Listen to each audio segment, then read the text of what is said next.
Hello everybody, welcome to another video at Abraham's Table Farm. Today is Friday and it is mid-September, which is very close to the average first frost date in the fall, which is kind of an exciting time for us because it signals the end of a lot of the vegetables and the ending of the season generally. This week was pretty significant in that our last batch of broilers went to the butcher. So we're no longer doing chores for the broilers on pasture. And that just is a really clear sign that the end is coming. Workload is starting to taper off. As you can see behind me, the vegetables are still here in full force. We got a ton of them.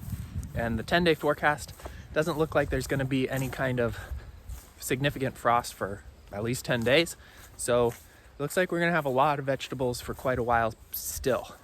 And that's okay with us, but we are getting tired and we are ready for a break. So when that break comes, we will be ready for it. This morning, I'm going out to do chores for Sam because Sam is also gone.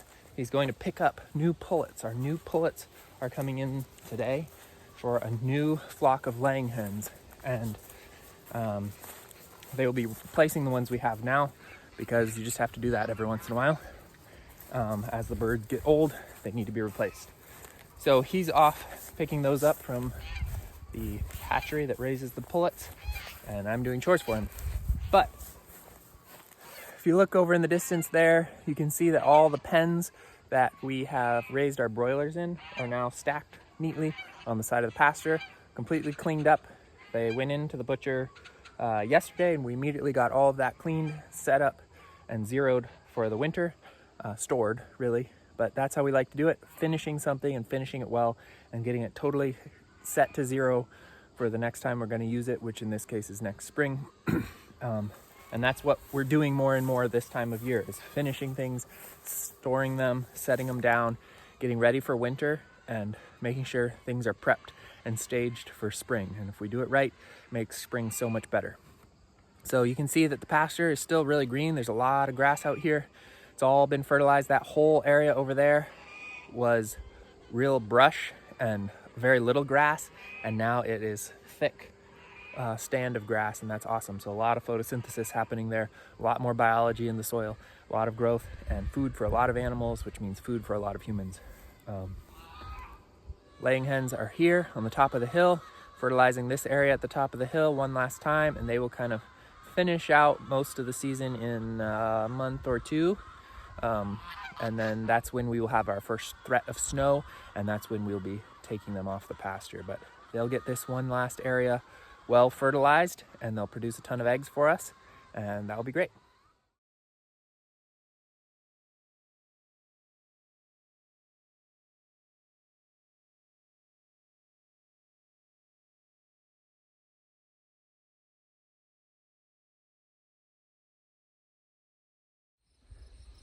The garden is also still doing really well. Like I said, we haven't had our first frost, even though it's around now that it would normally happen. And it looks like we still got quite a bit of warm weather coming up.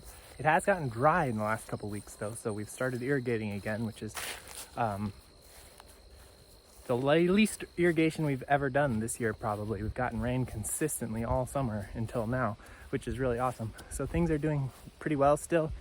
A lot of crops coming in, greens for the late fall.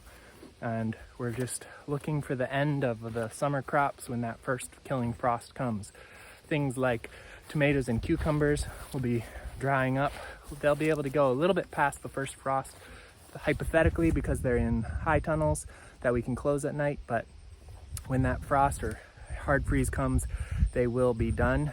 Right now, we've actually cut off the top of the tomato plant so that all the energy can go into ripening the last fruits. We don't need any more growth because the rest of that growth is just going to, it's not going to come into fruition. It's not going to produce any fruit before the end of the year. We know that, even if the frost is a little late. There's just not enough time. So we've clipped all the vegetative growth off. We're just letting it ripen what's on the vine now. But back to greens, which is really good. Lots and lots of greens, lots of growth, lots of beauty out here in the garden still coming in. And the workload diminishing. It's probably about As far as in the garden work goes, it's probably about half of what it was during the peak season. So we're getting a little extra time to pick our heads up and plan and do some other little tidying and work that inevitably gets pushed off during the high season. So that's it for this week. Not a lot of updates, except that we haven't had a frost yet. There's still a ton of food coming out of the garden, and we're trying to make the most of it. The fall equinox is coming up, and we'll be having a big feast for that. We like to celebrate that particular moment in time, and just generally a lot of really good dishes for dinner and stuff, because the food is here and we want to enjoy it while it is. So I encourage you to do that as well. Get yourself some really good vegetables and cook up something awesome, share it with some friends, and enjoy this kind of fall abundance that we have. All the color, all the flavor, all that. Make something new and share it with somebody. Slow down and enjoy it before the winter comes in, because once it comes, a lot of this goes away and we have to exercise and practice, some level of austerity, though we've always got the grocery store in our back pocket.